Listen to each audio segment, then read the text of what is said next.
Welcome to Looking Backward, where we unveil the hidden journeys behind entrepreneurial success, dive into the stories of resilience, failure, and serendipity to see how looking back can illuminate the path forward.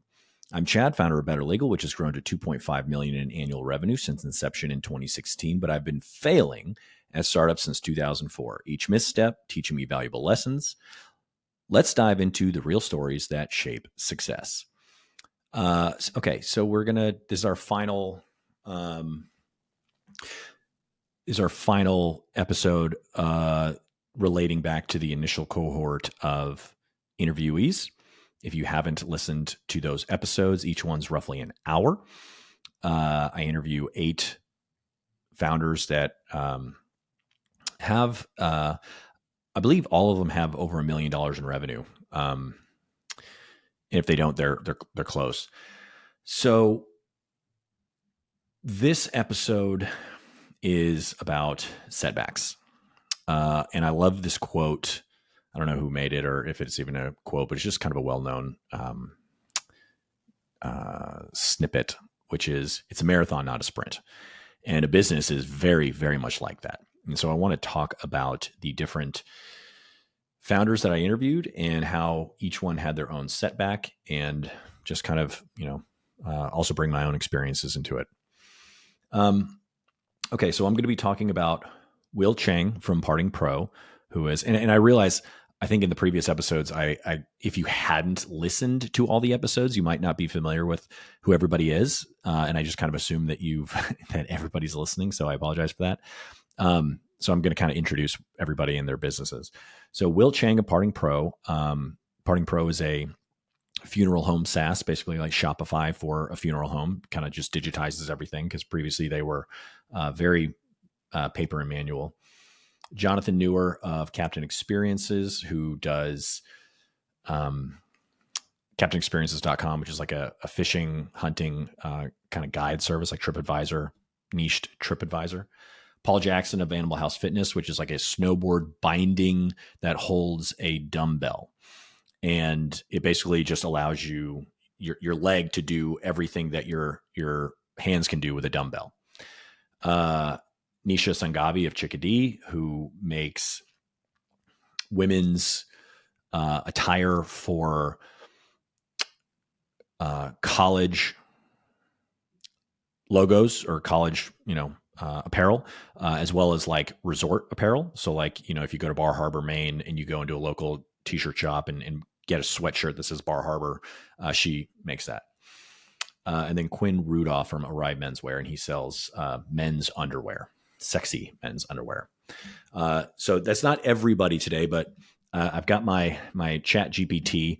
What I've done is I've taken all of the transcripts from all of the interviews, loaded them into a GPT, a custom GPT, and I basically said, provide me a list of 10 topics that I can monologue about from these interviews. And then I chose one, and today is this one. And I said, okay, I choose setbacks. So provide me, all of the founders and provide an example of setbacks just to kind of jog my memory. If you do not know what a custom GPT is, you want to learn how to build a custom GPT and see how I use Chat GPT and AI to kind of extract information, useful information from, just large amounts of data, like text, dense text, like an hour-long interview. You can go to my YouTube channel. If you're watching this on YouTube, it is just another video on the channel. If you are listening to this on a podcast, just go to youtube.com and search Chad Sakonchik. It's my name, which you're probably, it's on the thumbnail, but it's Chad, C-H-A-D. Last name is Sakonchik, 10 letters, S as in Sam, A-K-O-N as in Nancy, C-H-I-C-K. So anyway, let's get into it. So Will Chang, Parting Pro, his is, it says just running out of money multiple times and then having such depression that he kind of got close to just stepping out in front of a moving vehicle. If you want more information on that, you can listen to the entire episode. But yeah, that's an intense thing. And I think it would be, everybody's, had that thought probably in their lives, at some point. And, it's just you know, it's a deep, unsettling conversation you have with yourself. And what I try to do, and I talk about this in an interview that's upcoming, is I try not to give into the highs, so I don't also give into the lows. But in a business, I think it's anything in life, but especially with a business, when it's your whole identity, it determines your success and how other people perceive you, how your family perceives you, how your friends perceive you. The success of your business kind of is you. And so, if you're running out of money and you don't have an investor and you're not profitable and you're just burning cash and you don't know what's next because you failed and you got to start over, go work for someone else. You don't know what it's like. The fear of the unknown is worse than knowing. That's why everybody wants closure. That's why everybody wants to know. Tell me. That's why the monster in a scary movie is always scarier before you actually see it. Once you see it, it's like, oh, okay.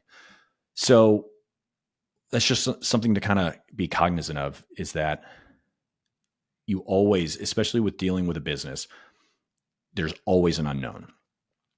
And I think nowadays, even if you're working for a corporation, you can't rely. The old adage is that, you work for a corporation, you've got a 401k and you're, steady. But the reality is now that the second a company, needs to show more profit, or they need to, the economy isn't doing well, they'll get rid of you. I mean, it's just fact now. So being master of your own destiny is really a better option. The way I think about it as well is, would you rather be a freelancer? Let's just say you're not even starting your own business. Well, it is a business, but you're a freelancer. And so you have a freelance business and you have 10 customers, or you work for a corporation, which basically means you have one customer. It's the corporation. And if that one customer, the corporation, decides to get rid of you, that's it. Your whole, identity is thrown out the window. Whereas if you have 10 customers and you lose one, that's 10% of your business. So which makes you feel better? And is it really that hard to get 10 customers? So let's move on to Jonathan Newer. He launched his business. He raised money and launched a business, a travel business, a TripAdvisor type business during COVID. I mean, what worse timing can you possibly have? You have all of these ideas, all of these grand ambitions. You're ready to work hard. You're putting things in motion, and then overnight, gone.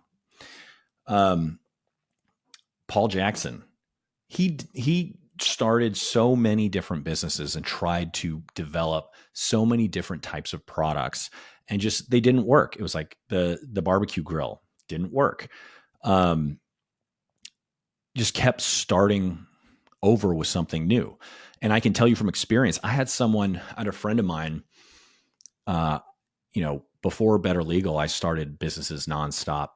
And I remember the CEO of a company that is doing really well now here in Austin basically said to me, I don't understand how you have the energy to continue to start over just continually.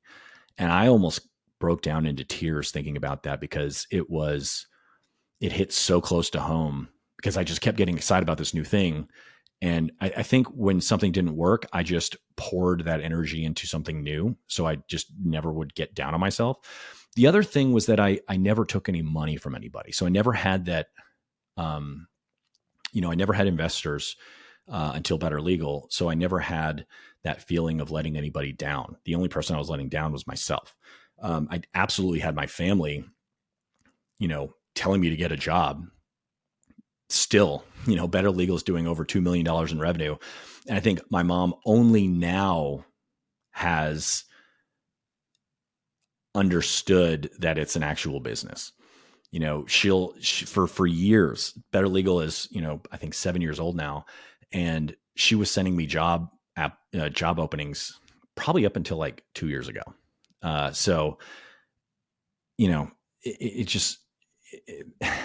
It's never ending. You just really have to believe in yourself. Nisha Sanghavi, Um, she was bopping around and was working for, I think, Puma in Germany or something. And when she told her colleagues about her business, they just really, the guy that I think was her boss, when she said she was going to the US because she was having to deal with something for her business, and then she explained that there were the silly bands. Real quick, kind of throwback. Um, she got the trademark, the licensing for West Virginia University, but she had a limited amount of time before she basically lost the license, because in order to keep the license, you have to make revenue. I think, I don't even think it's any substantial revenue. I think maybe it's $100 or $1,000, or there's some limit probably, but she just had to make some revenue. And so she was going to lose it. And so she basically was selling these little silly bands, which are just kind of, they're silly. They're little rubber bands that when you like take them off and you put them on the table, they make a shape. And then when they're on your wrist, they just look like a rubber band. But they were all the rage for a little while. And so she sold those, and she told, her boss or her colleague that she was going to the US to go do this. And he mocked her. And when she got back and he said, "Hey, how was your cute little business venture that you were doing?" She goes, "Oh, I sold $50,000 worth of rubber bands." And he probably just didn't believe her, frankly. But that's just the kind of attitude you have to deal with. People either are going to, the people that know you really well, they want to support you, but it's hard to just say, "Oh, this person that I know all of their little idiosyncrasies and, that I joke around with might actually be really intelligent and can do these really impressive things." So I think your friends don't really ever put that much into it, but you have to realize that people are going to kind of look down on you or just not really take you seriously. And then if you start making it, it's going to migrate from taking you seriously to, maybe a possible envy situation where they don't want you to succeed because maybe they didn't take that leap and they didn't put their faith in themselves and they didn't do that. And so they don't want to see you succeed because they didn't succeed. So you have to deal with that as well. Quinn Rudolph. So Quinn, his episode's interesting because before, like as soon as he started doing drop shipping, he just nailed it. First try, him and Nisha out of college did this thing, Chickadee, worked. Quinn started doing drop shipping, nailed it, worked. The interesting part is Quinn did so many random things prior to that. He just was like not afraid to. I mean, he was just selling food through a food stall, like in Taiwan, I think, and just selling random stuff, not for a lot of money. So he wasn't afraid to just do the down and dirty work to make ends meet. And so when he succeeded the first time, it wasn't due to, I think he was just willing to take that leap, and willing to fail and start over. And even he talks about in the episode about how just like feeling down and just, he hated what he was doing, et cetera, et cetera. But then when he tried to launch other dropshipping businesses that weren't in his niche that he was familiar with, he failed. He thought it was, oh, this is easy. Like he launched his first drop shipping business. He was like, this is easy. And then he did like health and beauty and some other stuff. And it just didn't work because he didn't know his market. So he had to deal with that and then just, pour all of his energy into, the underwear drop shipping business, which he then folded into, owning his own brand. But yeah, so what I want to kind of pass along here is that, everybody you see that is successful is human as well. They have their own issues. They have their own family members. No matter whether they are super successful, whether you look up to them or not, they have family members and friends that probably don't take them seriously. They have their own issues. You assume that their lives are perfect because they're making 10,000 MRR or, 100,000 a year, $1 million in revenue.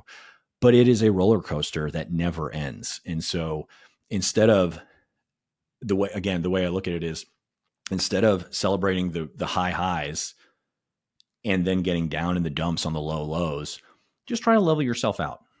Be excited, celebrate the small wins.